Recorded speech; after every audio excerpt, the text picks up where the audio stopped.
Hi guys, this is Erica from Gokce Capital. Now before I begin, be sure to click subscribe and turn on the notification bell. Residents of Elk Grove, California were up in arms over the city's plan to build housing. Until, that is, a game designer came to town. What happened? We'll find out at the end of this video. But first, you've probably heard the term "not in my backyard." Well, in today's video, we have the top things you should know. Number 1. What is not in my backyard? Not in my backyard, or Nimby, is a colloquialism that signifies one's opposition to development in one's neighborhood. Number 2. What is the rationale for not in my backyard?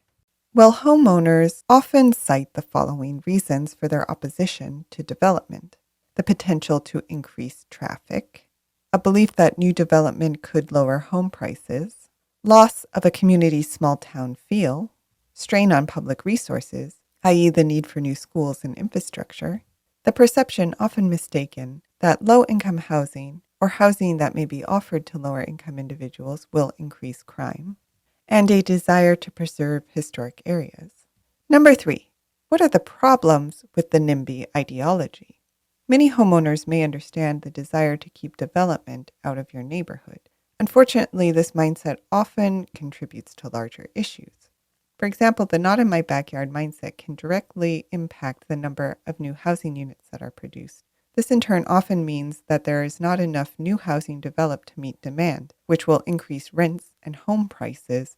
The not in my backyard mindset can also prevent the construction of important projects, such as senior housing projects, homes affordable to teachers or firefighters, airports, railways, children's homes, and so many other beneficial institutions. And number 4, is there a response to the NIMBY phenomenon?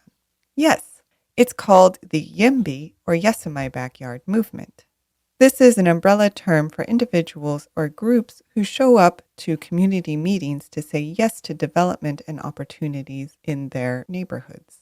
On top of this grassroots action, communities, businesses, and municipalities are developing creative solutions to engage in meaningful public discourse around the trade-offs associated with development. Take, for example, the city of Elk Grove, California. Every few years, California cities must engage in what is typically a heated and unpleasant process. They are required by law to plan for and commit to building their city's assigned number of new affordable housing units and homes, and they must get the residents of the city to agree to the placement of all this new construction. As you may imagine, the usual response to a city's proposed plan is not good. According to Fast Company, it's essentially open season for the public to say, "not in my backyard." But in 2021, Elk Grove decided to change this dynamic. They partnered with Balancing Act to make the process a game. The goal of the game was to allow public participants to design their own housing plan by playing around with different sites and configurations. The hope was that the game would enable city residents to visualize the trade-offs required for the city to meet its mandate, transforming a NIMBY no into the question how. In the end, more than 1,500 users used the tool, spending an average of 10 minutes per visit. And in February 2022, Elk Grove's plan to build 10,149 new units by 2029 was certified by the state. As Chris Adams, the president of Balancing Act, says, "We wish to remind people that if we want housing, this is what it takes, and let's do this as a community." But what do you think? Do you have any thoughts or stories on Not in My Backyard? Let us know in the comments. Did you like this video? You're going to love our Gokce Land Due Diligence program. We'll make you a land due diligence expert in just 7 days.